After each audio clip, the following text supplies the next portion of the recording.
Hello and welcome to Our Digital Future, the innovative online program covering the issues and promoting discussion around key topics important to your industry, and proudly brought to you by the Australian Information Industry Association.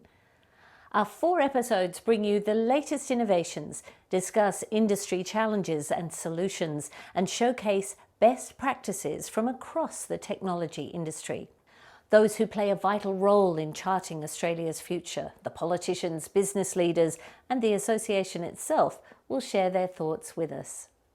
In this episode, we look at Australia's future as a smart country and how we might provide the support and training required to make that happen. Let's begin with AIIA CEO Ron Gauci and Chair Rob Hillard discussing the need for digital skills to drive our country's growth. COVID has taught us that the digital infrastructure we have today has enabled us to have business continuity of relationships, communications, trade. We need to continue to invest in that infrastructure so that we can find new ways of doing things to new markets with new opportunities. When people come out of university and have got fresh skills, for about 3 to 5 years they are at their most employable. And then skills can naturally atrophy. Now, that's happening at exactly the same time that the need for skills refresh has never been greater. What we're finding is that if we can find a way to get people to be constantly refreshing their skills, they can be 23 again all the way through their lives. We need to encourage more students to choose technology subjects. We also need to encourage those people mid-career to look at technology as an opportunity. Given the growth of our industry and given the opportunities in it, and let's face it, digital skills are portable skills that you can take into any industry and any interest, and they're amongst the highest paying jobs in the country. That's why we need to encourage more people to pick up digital skills. Australia has huge opportunity over the next decade. We're seeing emerging technology in things, everything from space through to agriculture. We are reinventing our supply chains, and we're really well regarded for our engineering, our software engineering, and also our traditional physical engineering skills that we bring. And if we can bring these pieces together, we can combine an innovative spirit with a solid technical know-how to be able to produce some really new things for the world. Australia is facing a digital skills shortage and needs a new approach to equip the country's workforce with the skills to meet a rapidly changing, technology-driven future. The Digital Skills Organisation believes our current approach to digital training is inconsistent and needs to be more relevant to the needs of employers. As reporter Stephen Claney discovered, the DSO has an innovative approach to transforming workforce training. This country has a major gap in its digital workforce, and it needs a new approach to fix it. With most jobs now requiring digital skills, we need over 1 million people working in the tech sector by 2025. That means finding, training up an additional 280,000 people. That's where the Digital Skills Organisation comes in. CEO Patrick Kidd talks about the need to address Australia's digital skills challenges, which impact every business and every worker. Really what we're focused upon is about making sure that the economy has the people that they need with the right digital skills to enable them to realise their own potential, but also for companies to maximise their potential. To reach that potential, DSO believes we need an innovative approach across all areas. We have to work with employers first and foremost because we need to understand what they need. We have to work with learners because we're trying to open up opportunities for those learners to take up and become energised and to realise the potential that comes from being digitally skilled. But we've also got to work with the training providers to ensure that what they're doing is connecting digital training to the people that they are training, irrespective of whether or not it's for a digital profession or actually any other type of role. The DSO works with all stakeholders to create clear learning pathways throughout the ICT industry. The AIIA says it's a critical role in mapping out what skills we have, what skills we need, and how to get us there. The Digital Skills Organisation plays an important role in executing a national skills strategy. So the role is about understanding our requirements and the needs, meeting the needs, and of course where the demand is, and then what constitutes proper education, qualifications, certifications to in fact meet that demand. It means everyone being on the same page with a clear pathway through training to employment. So we believe at the DSO we need to simplify but not dumb it down.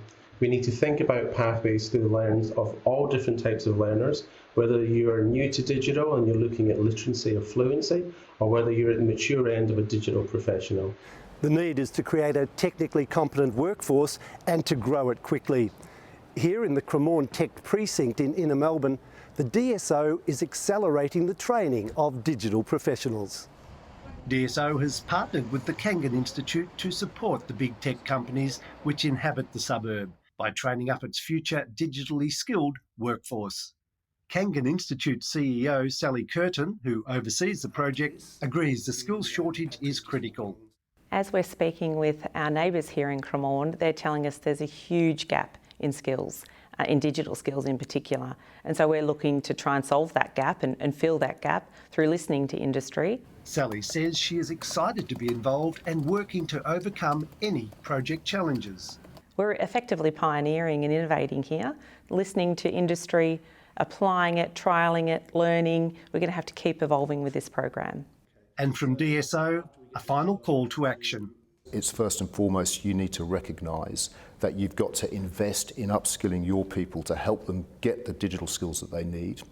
For the learners, I need you to understand that actually there is a place in digital for everybody. It's not just something that is for a small number of people within the economy. And for the training providers, it's about you recognising that you have to take responsibility to impart digital skills to everybody who comes through your doors.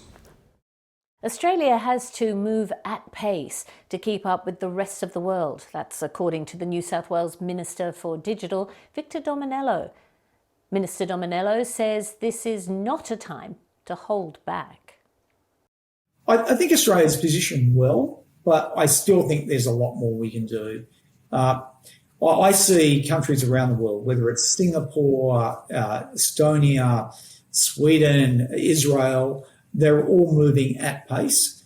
And we can't afford to be passengers in this. You know, we've often rested on our laurels in the sense that we're the lucky country because we scratch the ground and money comes out of it.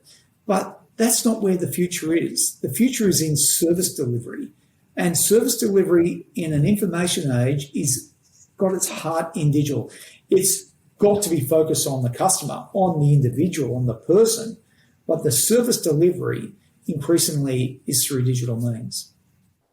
Rapidly advancing technology is leading business and government as we move through the impact of COVID into a decade of growth and innovation. To be part of that success, Australia can be a smart country through research, training and delivery. As reporter Jana Black found, Reason Group is delivering services through government to enable more Australian businesses to achieve scale and international reach. A group of tech-savvy innovators is on a mission to turn the lucky country into the smart country. We've had a lot of natural resources. We can see the massive investments in energy happening now. Now we should have similarly massive investments in the digital infrastructure that we're going to need. That's where Reason Group's expertise in digital economy policy comes in. We'll be using some of the connectivity and artificial intelligence smarts to automate a lot of the verification activities that are typically done in a very manual and time-consuming way. They're also highly error-prone and add to cost in our food manufacturing sector. Reason Group has teamed up with 2 tech companies for an exciting new trial that could change the way one of Australia's largest regional employers, the red meat processing industry, does business. To use some artificial intelligence assisted and 5G assisted solutions to make them more virtual, more automated, more streamlined and future-proofed. Bondi Labs has the tools to do just that, reducing the verification and auditing costs for an industry that has about a 3% profit margin. Some of these facilities can have up to $700 million worth of machinery, but very few of them are connected. And that is partly because there is very poor internet connection to many of these regional areas. And that's where BAI Communications comes in. Whilst NBN Co has done a great job of providing connectivity in towns, the coverage and the bandwidth available outside towns is less available. So we're looking at how we can actually provide them with better connectivity to the processing plants themselves. And then within the processing plant, you need in-building coverage, and that's going to be 5G. While digital innovations and artificial intelligence are ever encroaching, industry says employees shouldn't be scared. Instead, it's an opportunity to future-proof jobs in the city and regional Australia.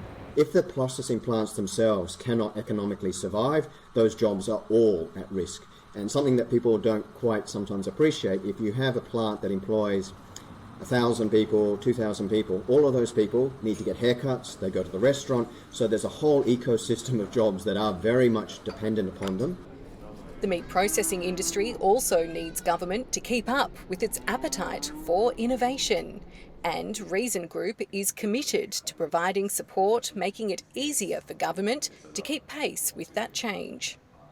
Well, all of Australia has to skill up in a different way. We have to become digitally literate. We've got to be comfortable working with technology. So I think as we extend out of government into industry, it's important that they work together to do that, to understand where government's going, what its roadmap is, where industry's going with technology, what its roadmap is. There's no reason why Australia can't be a hub for investment for the best people in the world to come and live and work. We can work from anywhere if you're in the tech sector. So why not? Why not Australia should be really the question that drives us, and what do we then need to do to make that happen? Given the importance of meeting our digital skills requirements in Australia, we asked business leaders to share their thoughts. We need more medium to large tech companies, and maybe not pure tech companies, but companies that are leveraging this sort of technology, because that creates a centre of gravity in Australia that other things can then cluster around. So how does that happen? That can only happen with government setting forward-leaning regulatory postures. The opportunities in the technology space are endless. And the thirst for new skills and workers is remarkable. And we're really struggling as a country to feed that sort of the technological beast, and that can't be the case if we are going to be if we're going to realise our potential in this space as a country. Kids should be learning to code in the classroom from the age of 5. It's not that every kid is going to be a programmer, but if they come out of school knowing how technology works, they can then start to make decisions and come up with ideas on how that technology can be applied within the context of the business that they end up working for. I think we've got all the ingredients to make the cake. It's, can we do it? Can we pull together and do it? They also spoke of the important role of the AIIA in helping support Australia's digital journey. One of the challenges that we have in the digital space is how do we align effort across many, many different stakeholders, many different companies, all of which have a different view, a different perspective on how to do things. The power of organisations like the AIIA is the ability to bring together a range of different stakeholders, a range of different companies, and give them a real focus about what it is they need to be having a collective voice on. It's only by alignment and it's only by collaboration are we going to really drive the change that we need in the timescale that we need to. You've got a broad range of technologies that are represented, and it's providing the representation and the voice to government. And it's doing that with some hardcore detailed research.